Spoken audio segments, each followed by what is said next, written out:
Assalamualaikum warahmatullahi wabarakatuh.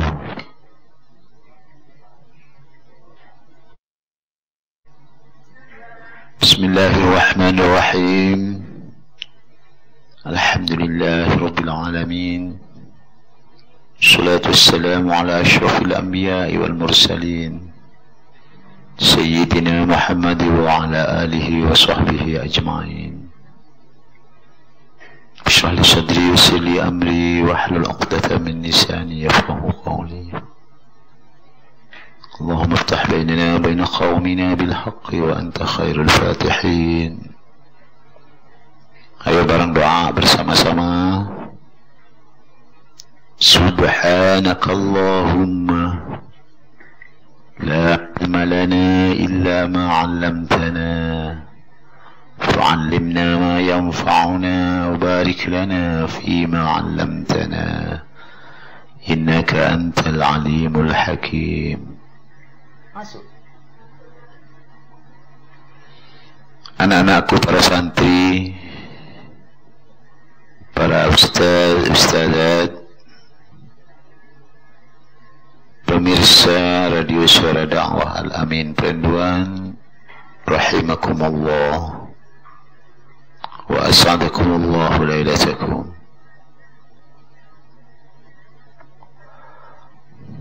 Setelah beberapa minggu ini kita bicara tentang ujian, maka fokus kita mulai malam ini kita kembali kepada apa yang telah kita bicarakan beberapa minggu sebelum ini, yaitu bagaimana seharusnya kita beragama,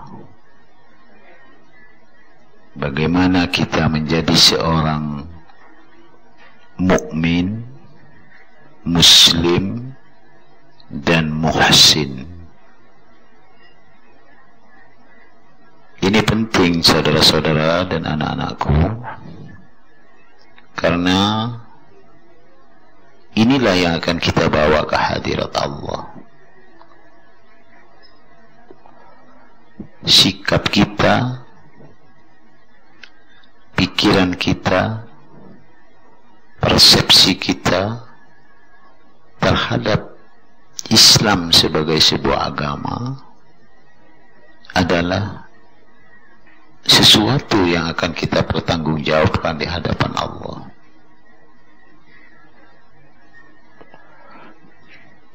Kita sudah yakin, dan memang seharusnya yakin, bahwa beragama itu harus berangkat dari sebuah kepercayaan, sebuah keyakinan. Tanpa itu, omong kosong kita disebut orang yang beragama dengan sebutan yang baik. Karena memang agama itu berasal dari Allah, dan Allah itu gaib. Tidak bisa kita personifikasikan, tidak bisa kita gambarkan. Apapun yang terdetik di dalam hati kita tentang Allah, di dalam pikiran kita tentang Allah, itu bukan Allah. Artinya Allah lah Tuhan yang kita sembah, yang merawat kita, yang membuat kita, yang menjaga kita. Dan itu harus tumbuh di dalam diri kita, kepercayaan terhadap pertama adanya Tuhan itu dulu. Karena dalam aqaid khamsin itu, sifat pertama, sifat wajib pertama yang harus kita yakini adalah wujudullah, adanya Allah, eksistensi Allah, bahwa manusia itu Dan seluruh makhluk yang ada ini ada penciptanya, ada perencananya, ada yang merekayasa hidupnya. Bukan merupakan sebuah proses evolusi yang terjadi di alam, yang terjadi dengan sendirinya, yang tidak tergantung kepada Sang Maha Pencipta. Ini pikiran sekuler yang sangat berbahaya kalau masuk ke dalam diri kita. Memang Allah Subhanahu wa Ta'ala sebagai pencipta manusia itu memiliki sunnah-sunnah. Katakanlah bagaimana sunnah Allah berlaku pada manusia sejak proses penciptaan pertama, hubungan antara ayah dengan ibu, kemudian berkembang dan jadilah dia janin, lahir ke dunia dan seterusnya. Itu seolah-olah berlangsung dengan sendirinya, seolah-olah hanya merupakan sebuah proses alam yang terjadi, seolah-olah tidak ada kekuatan yang maha agung yang ada di balik itu.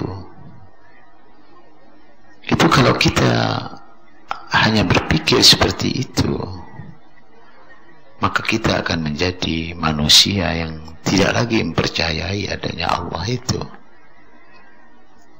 Karena ketika otak kita berpikir tentang bagaimana proses penciptaan manusia, proses penciptaan makhluk-makhluk yang lain, baik itu dari benda keras, dari tumbuh-tumbuhan, dari binatang, atau benda-benda lainnya, kita akan terjebak pada pemikiran yang menyatakan seolah-olah itu terjadi lewat proses alam saja.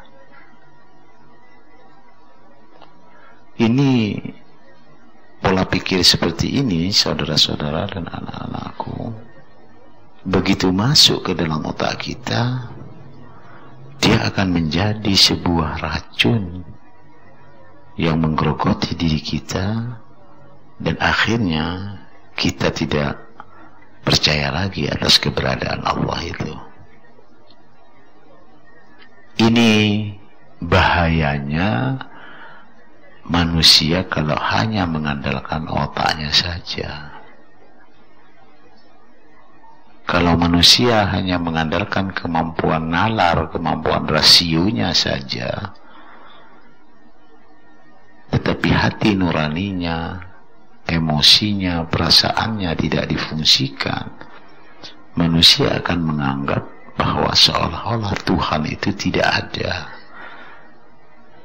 hanya ciptaan manusia sendiri dan seterusnya. Ini yang kemudian melahirkan apa yang disebut dengan komunisme, tidak percaya adanya Tuhan, dan isme-isme lain yang mengarah ke sana. Ini sungguh harus kita waspadai kalau pikiran-pikiran seperti itu sudah mulai muncul di dalam diri kita.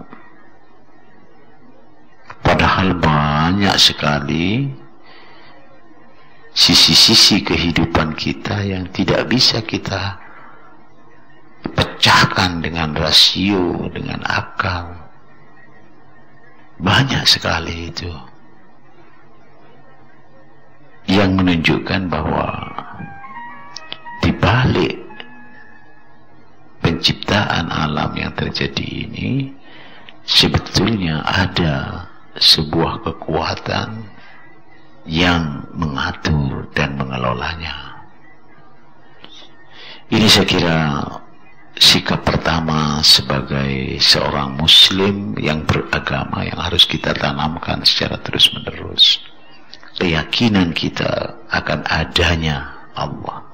Sekali lagi, wujudullah, bahwa Allah itu mawjud, Allah itu ada, Allah itu maha ada, eksis Dan dialah yang mengatur, yang mengelola, yang merencanakan dan merekayasa seluruh kehidupan yang ada di muka bumi ini, bahkan di planet-planet lain selain planet bumi. Saudara-saudaraku, anak-anakku, bagaimana sikap kita kalau kemudian muncul pikiran-pikiran yang macam-macam tentang Allah itu? Nah, disinilah ilmu sekali lagi harus kita perankan tentang masalah-masalah yang berhubungan dengan barang-barang gaib ini. Dan itu hanya bisa kalau kita tekun belajar ilmu tauhid, tekun mempelajari hal-hal yang berhubungan dengan akidah yang harus ada dalam diri kita. Akidah itulah yang harus mengikat kita, yang harus membatasi otak kita agar dia tidak berjalan kemana-mana, sehingga kemudian melahirkan hasil-hasil atau produk-produk pikiran yang tidak benar dan menyimpang dari ajaran agama. Itulah renungan kita malam ini, dan mudah-mudahan besok dan seterusnya kita terus merenung dengan renungan yang lebih dalam tentang bagaimana seharusnya kita menjadi orang yang beragama secara benar sesuai dengan syariat agama itu sendiri. Masalah tauhid dan akidah, inilah persoalan utama umat kita sekarang, karena krisis terhadap akidah dan akhlak ini sudah begitu parah di tengah-tengah masyarakat akibat serbuan hidup materialistik, serba benda, serba nampak yang senantiasa mencekoki diri kita dari hari ke hari. Mudah-mudahan Allah Subhanahu wa Ta'ala membukakan hati kita untuk menjadi orang-orang yang beriman kepada barang-barang yang gaib ini dengan iman yang sebenar-benarnya. Demikian malam ini renungan yang kita ikuti. Mari kita tetap yakin bahwa hidup kita setelah ini, tidur kita adalah juga salah satu rekayasa dari Allah yang maha mawjud itu, yang maha ada itu. هدانا الله إياكم أجمعين وآخر دعوانا الحمد لله رب العالمين. السلام عليكم ورحمة الله وبركاته.